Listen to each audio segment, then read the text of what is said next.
Is it a double name? Is Johns his last name? All I know is that David Johns is so legendary that we all call him David Johns.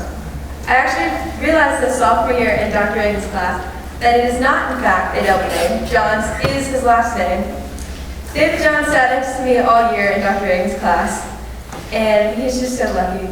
But I'm kidding, because this meant that he had to grade my reading quizzes.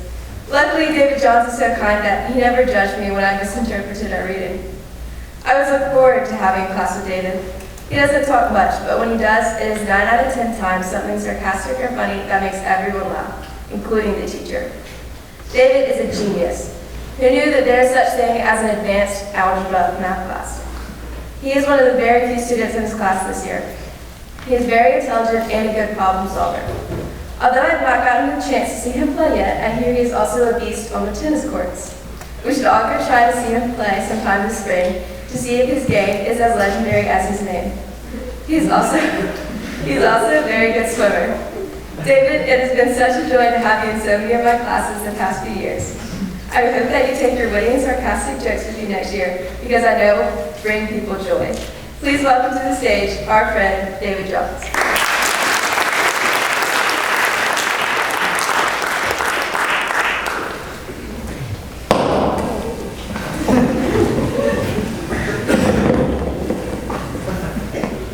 In the modern day, social media has managed to become one of the largest aspects of our everyday lives.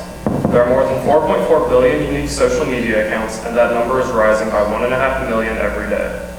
The Harvard Medical School Associate found that the average person spends 145 minutes or almost 2.5 hours on social media every day, even including people that don't use social media at all. For something that most people would consider a small part of their lives, social media controls about 10% of an average person's day, which makes it easy to see how much of an impact it can truly have on you. And it becomes all the more frightening when you realize how negatively social media can affect your life.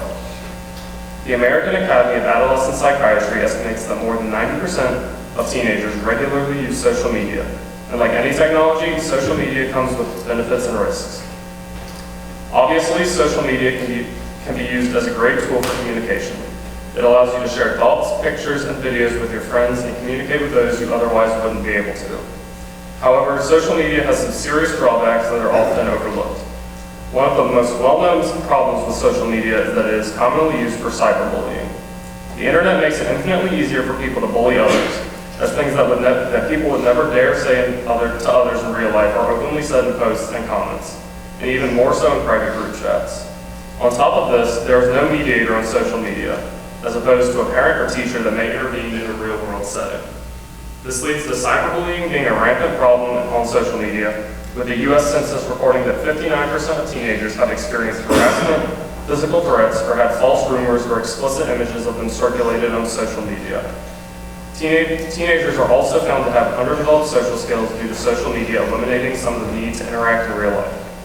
Obviously, people still interact in real life, but social media has made it much easier to simply like and comment on someone else's post.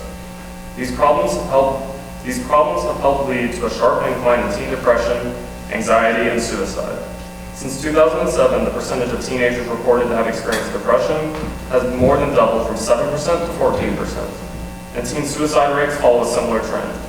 While social media obviously isn't solely responsible for such a sharp rise, most psychologists agree it bears responsibility. Apart from affecting social behavior and mental health, another harmful aspect about social media that is overlooked is companies' collection of your private data.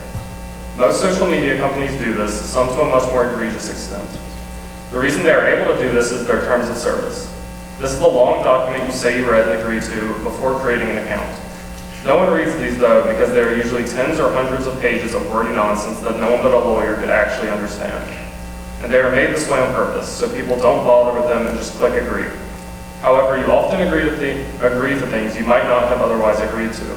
For instance, when you create a Facebook account, you agree to Facebook's terms of service, and you allow them to do all of these things. You allow Facebook to have constant access to your location, access to any images you upload, even the ones that you delete, access to all of your personal contacts, and access to your browser history. It even allows Facebook to map your face and store a recreation of it in their database. On top of this, you agree to allow Facebook to sell the majority of this information to advertisers. And they also have a bad track record of having their private data leaked. None of this is specific to Facebook, and most, if not all, social media companies do this. Despite how my speech may have sounded, I'm not fervently against social media. I use social media as well, and I think it can be a fantastic tool for connecting friends and family. But I believe more people should understand the harm social media can cause and think about the risks the next time they open their phones.